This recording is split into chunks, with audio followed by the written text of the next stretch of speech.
Padre Pondillo, oggi una conferenza stampa per illustrare i nuovi percorsi per il Mudia, per la cattedrale e tutte destinate diciamo, alle persone che sono un poco in disabilità. Voi avete creato dei percorsi atti a migliorare la percezione di questi monumenti. Museo per tutti, Mudia for All. È il progetto che stiamo presentando e che è il passaggio conclusivo di un percorso che è stato fatto con l'associazione Ecclesia Viva, il Ministero della Cultura, il Museo Diocesano e l'Arcidiocesi. Prevede l'abbattimento delle barriere sensoriali e conoscitive oltre quelle architettoniche. Noi abbiamo lavorato per l'abbattimento delle barriere architettoniche nel giardino del museo, che era l'unico punto che non era accessibile a tutti, e poi sull'abbattimento delle barriere sensitive e cognitive. Sensitive per l'approccio al monumento e all'arte, cognitive per l'approccio alla conoscenza. Dal punto di vista dell'abbattimento delle barriere sensitive ci sono dei supporti digitali e tecnici che sono stati predisposti. Dal punto di vista dell'abbattimento delle barriere conoscitive c'è tutta una serie di applicazioni con contenuti che permettono di vedere la cattedrale nelle sue 4 dimensioni architettoniche e quindi capire che entra dentro la cattedrale e come si è arrivato a questo punto, collegata con le opere del Museo Diocesano.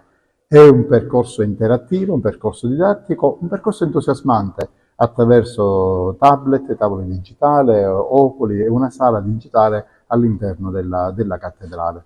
Lo offriamo alla provincia, alla città, ai turisti che verranno, anche in occasione di Agrigento, capitale italiana della cultura. Nel nostro piccolo diamo anche il nostro contributo. Mudia è sempre un punto di riferimento per l'attrazione turistica di Agrigento? Nel centro storico è ormai il punto di riferimento costante. Quanto prima ci sarà qualche altra novità che permetterà di colmare un gap che è andato avanti da troppo tempo e che ora invece ci permette di unire quelli che sono i maggiori attrattori della città di Agrigento.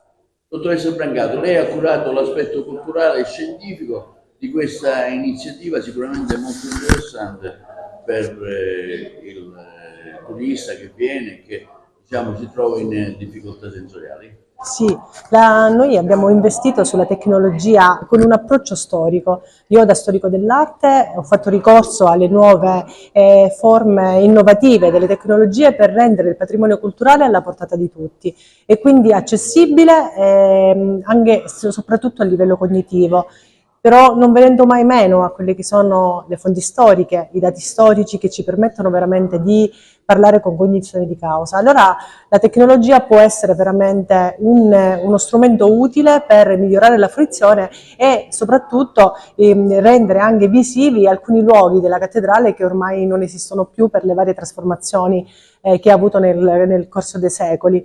Mi preme ricordare come ci ha permesso la tecnologia di ricostruire attraverso ovviamente sempre le fonti storiche e soprattutto anche un rilievo fotografico importante di fine 800, ci ha permesso di ricostruire le varie fasi della cattedrale, soprattutto la fase barocca, che era quella che aveva un timbro anche estetico molto forte che col tempo purtroppo è venuto meno a seguito dei lavori di restauro dei primi del Novecento. Quindi che dire, veramente la tecnologia può permetterci di ridare almeno, sebbene in maniera virtuale, di ridare lo status dei nostri luoghi nel corso della storia, senza ovviamente venir meno a quello che è sempre l'apporto umano.